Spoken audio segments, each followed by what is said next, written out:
15 Strange and Fascinating Taboos in Uganda. Number 15.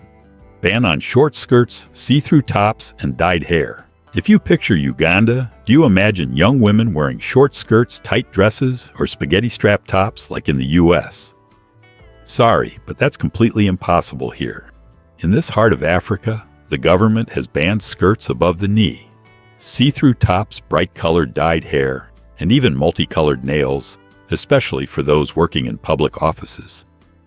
Since 2017, more than 320,000 Ugandan civil servants have been required to follow the Public Service Standing Orders, a rulebook so detailed it even limits fingernail length to no more than 0.12 inches. Can you believe it? A female employee could be sent home just because her skirt is half an inch above the knee, or even fired for wearing flat shoes. And for men, it's no better. No long hair, no dyeing, and they must wear long-sleeve shirts, ties, and jackets, even when temperatures hit 90 degrees. The Ugandan government claims this is to maintain a professional image, but many young people see it as a form of body control. While in New York or Los Angeles, a short skirt symbolizes personal freedom. In Kampala, the capital of Uganda, it could cost you your salary or even your job. It's an odd paradox. A poor nation ranked among the world's 25 lowest income countries enforces fashion rules stricter than those in Middle Eastern monarchies. Number 14. The only country that welcomes refugees. While the U.S. spends billions building border walls and Europe pays North African nations to stop migrants from crossing the Mediterranean in the middle of Africa, one of the poorest countries with an average GDP of only about $900 a year is opening its arms. That country is Uganda, famously known as the only nation in the world that welcomes refugees with farmland. At the Bidi camp, which spans nearly 100 square miles, over 400,000 refugees from South Sudan have each been given an average of 2 acres of land to farm and build homes. No fences, no guards, no detention. A Ugandan official once said, "You're free.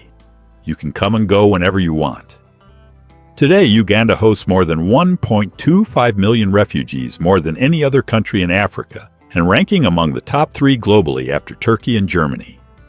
Strangely enough, local Ugandans, many of whom are also poor, willingly share their land with newcomers. A farmer named Charles Azamuk from the north once said, "When we were displaced, others helped us. Now it's our turn to do the same." Here, refugees are allowed to work, go to school, and even open small businesses, something rarely seen in refugee camps elsewhere in the world. Many have married, locals had children, and become part of Ugandan society. Number 13. Ugandan women, the ideal life partners. Ugandan women are often considered the best life partners in East Africa, not because of glamorous looks, but because they embody a remarkable mix of loyalty, sacrifice, and strength. Here, a wife is not just a companion. She's the keeper of the home, the protector of the family, and the glue that holds the entire clan together. According to the Uganda Bureau of Statistics, over 70% of Ugandan women live in rural areas where they handle nearly all domestic chores, from raising children and cooking to farming and caring for livestock. Many rise at 5 a.m., walk half a mile to fetch water, start a wood fire, and still make it to the market with a gentle smile. Their endurance and resilience are qualities that earn admiration, especially among men in the U.S., where the idea of love tied to responsibility seems to be fading. In relationships, Ugandan women don't look for perfection. They value honesty, steadiness, and hard work. They respect men who labor, who have purpose, and most importantly, who keep their word. Many say, a man who can rise after failure is far more attractive than one who only speaks sweet words. They don't need fancy gifts. They want someone who will help fix the roof, carry water, or simply sit down and share a meal of matuk, a traditional boiled banana dish. What's remarkable is that they never rush into love. Before marriage, a woman's family usually observes the man for months or even a year. He must prove he can care for, protect, and respect her, not just in words, but in actions. And what about you, if you had to choose between modern beauty and enduring loyalty, like Ugandan women? Which would you choose? Leave a comment, I'd love to hear your thoughts. Number 12. The unlucky job, a tradition you won't believe exists. Around the world, many cultures treat a woman's purity as a symbol of family honor. But in some tribes of Uganda, that idea is completely reversed. Here, a girl who enters marriage as a virgin is considered immature or even a bad omen. To fix this, a real profession was created known locally as the unlucky job, or more literally, the man who helps prepare the bride. Selected men are assigned to perform the ritual before a woman's wedding to ensure she is ready for married life. In certain regions, it's even believed that if a bride remains a virgin until her wedding night, her blood could bring misfortune to future generations. Unbelievable. For locals, it's a 200-year-old tradition, deeply rooted in the belief that experience is purity and inexperience is sin. What's astonishing is that even though the world spends over $3 billion each year promoting sexual education and women's rights, this unlucky profession still survives, treated as a sacred ritual meant to bring blessings to the community. Despite being condemned globally, those who perform this role are still regarded as guardians protecting their people from bad luck. A strange custom where loss is seen as fulfillment and misfortune becomes a sacred duty. Number 11. Women with the most attractive figures on earth. If Brazil is called the land of samba and curves, then Uganda, a small nation in the heart of Africa, has stunned the world by turning women's body shapes into a national tourism symbol. Ugandan women are celebrated for their natural beauty, honey-toned skin, silky black hair, and above all, their perfectly sculpted hourglass figures, something people in many other countries pay for through cosmetic surgery. Here, curves aren't just about appearance, they're a source of national pride. Recognizing this unique appeal in 2019, Uganda's Ministry of Tourism did the unthinkable. It turned women into tourism ambassadors by launching Miss Curvy Uganda, a competition that honors women who are full-figured, confident, and beautiful.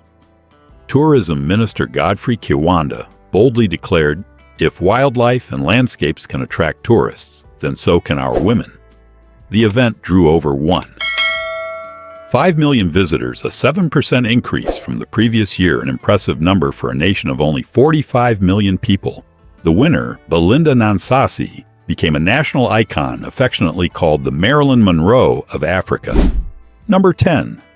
Uganda's community fitness revolution. In a world where people spend billions on gym memberships, supplements, and fitness trackers, one small Ugandan village is quietly redefining what it means to live a healthy life. Welcome to Kivubuka, a rural community in the Jinja region, where every morning more than 1,000 residents gather in an open field for group workouts. No machines, no personal trainers, just upbeat music, laughter, and the joy of moving together. The program began in 2020 as a community initiative to combat the rising rates of heart disease, diabetes, and high blood pressure, especially among women over 50. What started as a small local project has now become one of Uganda's most successful public health movements. One participant, 63-year-old Jane Ananyalaba, shared, "Since joining, my knees don't hurt anymore. I can walk on my own, and I even do housework full of energy." According to Dr. Daniel Tumwagala, the program has reduced cardiovascular risk by nearly 35% among regular participants. But beyond the health benefits, it's also strengthened social bonds across the community. Locals proudly call it Uganda's largest outdoor gym, where the only membership fee is a smile. In a world obsessed with high-tech wellness, these villagers have found health through simplicity. Number 9. The law that bans gay people from existing. You might not know this, but Uganda has one of the harshest anti-LGBTQ laws on the planet. So extreme that many human rights groups call it the law that bans gay people from existing.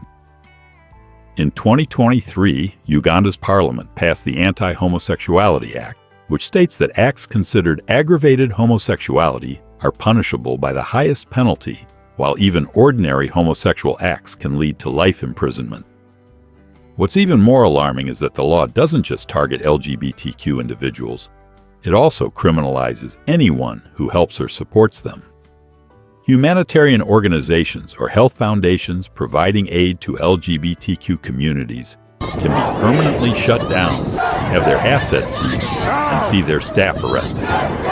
It's no surprise that this law sparked global outrage. The United Nations, the European Union, and the U.S. government all condemned it, calling it one of the greatest setbacks for human rights in the 21st century. The U.S. responded by cutting hundreds of millions of dollars in aid, including funding for HIV/AIDS programs, an area where Uganda was once seen as a model for Africa. Yet most Ugandans support the law, believing it serves as a moral and cultural shield for Africa. Some prominent pastors even held Thanksgiving ceremonies after it passed, calling it God's victory over Western culture. Number 8. The friendliest land in Africa. In Uganda, the saying, "A guest is a blessing to the home," isn't just a proverb, it's a way of life. Hospitality here isn't about formality. It's woven into the country's cultural identity, rooted in the ancient African philosophy of Ubuntu I am, because we are. From the moment you arrive, Uganda greets you with warmth that can melt any heart. A stranger on the street might wave and shout, "No problem," not as a cliché, but as a genuine welcome.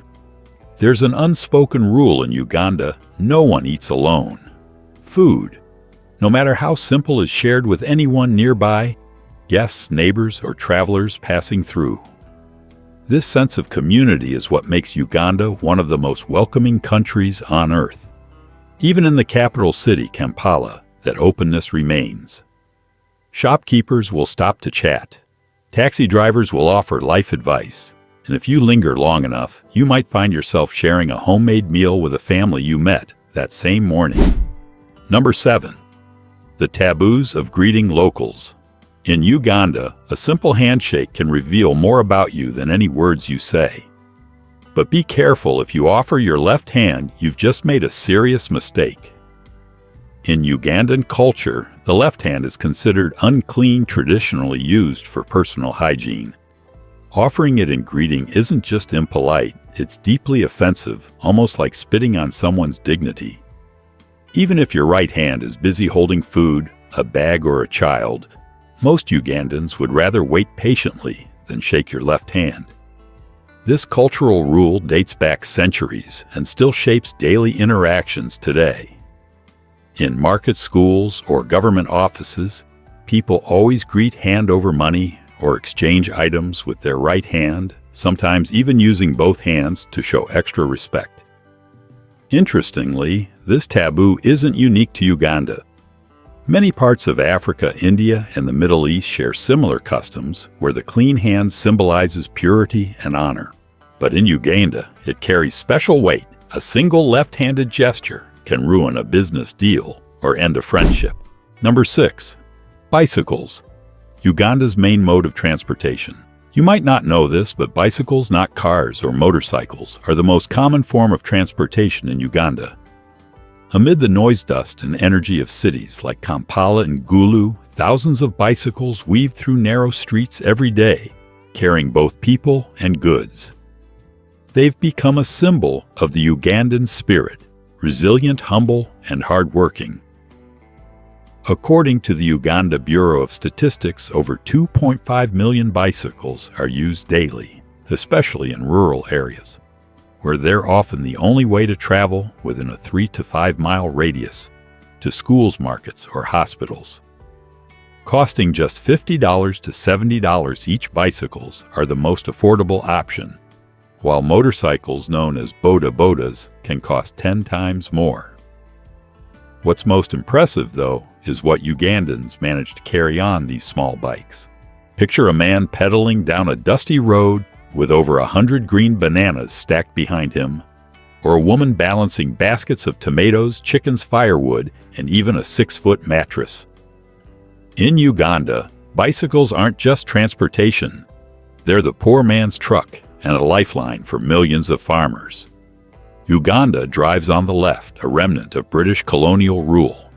making traffic even more chaotic as bicycles, motorcycles, and cars share the same narrow lanes. In Kampala, each morning hundreds of bikes squeeze between boda-bodas' car horns and street vendors' shouts, creating a vibrant symphony of African city life. Number 5. The 3-for-1 tree rule. You may not have heard of Uganda's unique green tradition, the 3-for-1 rule, a powerful reflection of the nation's deep respect for nature. Here, if someone cuts down a tree, they are required to plant 3 new ones in the same area. This rule began in the late 1990s when deforestation and climate change began seriously threatening forests around the Rwenzori Mountains and Lake Victoria.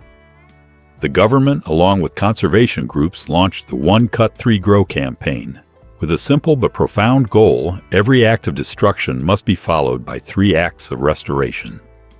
Thanks to this effort, Uganda has restored millions of acres of forest over the past 2 decades, increasing forest cover from 9% to nearly 15%, roughly the size of the entire state of Connecticut.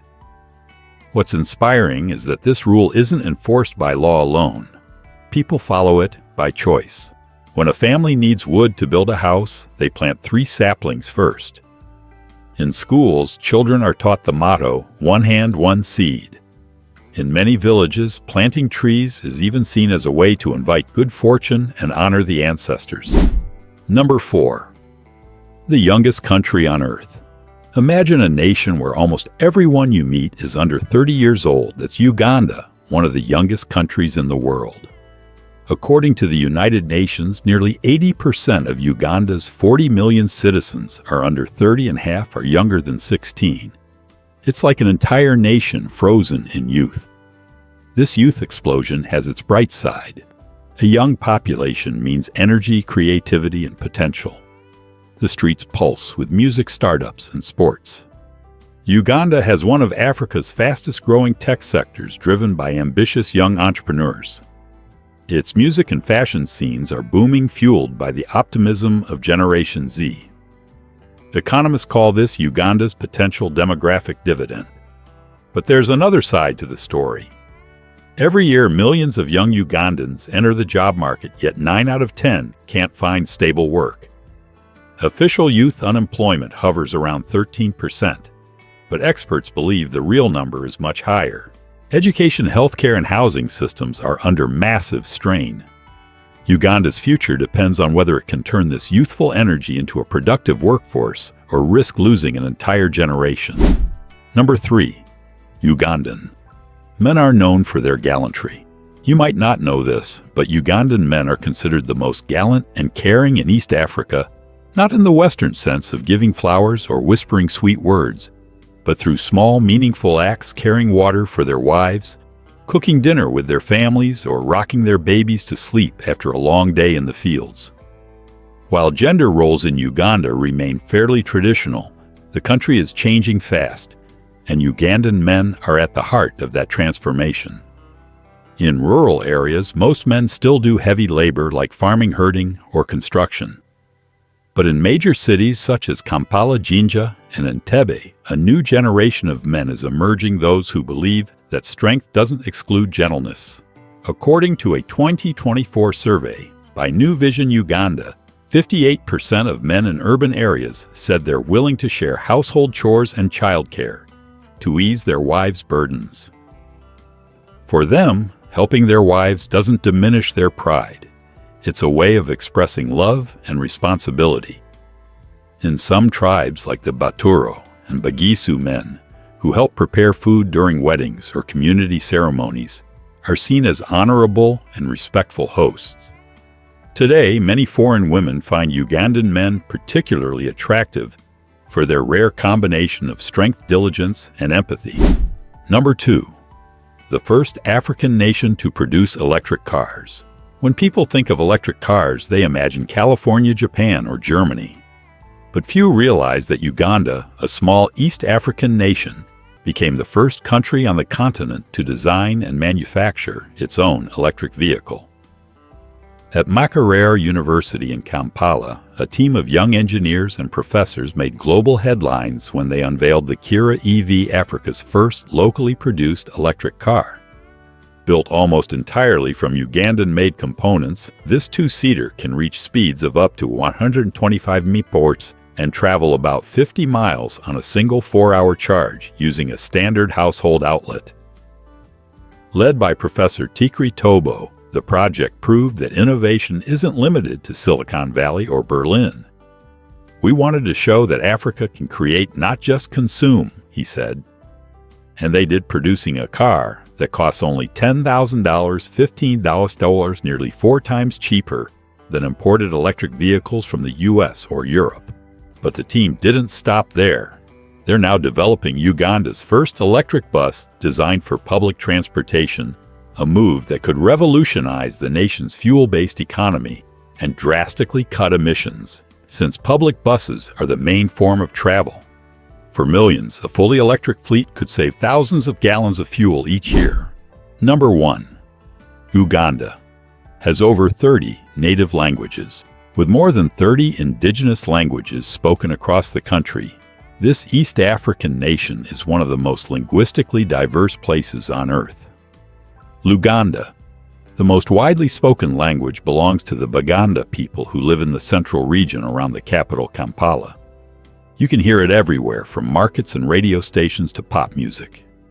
There's also Runyankore in the southwest, Lusoga near the Nile River, and Acholi and Langi in the north, each carrying its own rhythm, stories, and worldview. Uganda's linguistic identity doesn't end there. The country officially recognizes both English and Swahili as national languages, a rare blend that bridges tradition and modernity. English is used in schools, government, and business, while Swahili serves as a unifying tongue, helping people from different regions communicate easily. And that wraps up our journey through 15 strange and fascinating taboos in Uganda in today's travel documentary. Which facts surprised you the most? Or do you know any other stories about Uganda that we didn't mention? Share them in the comments below and tell us, what country should we explore next? Your idea might just inspire our next documentary. See you next time.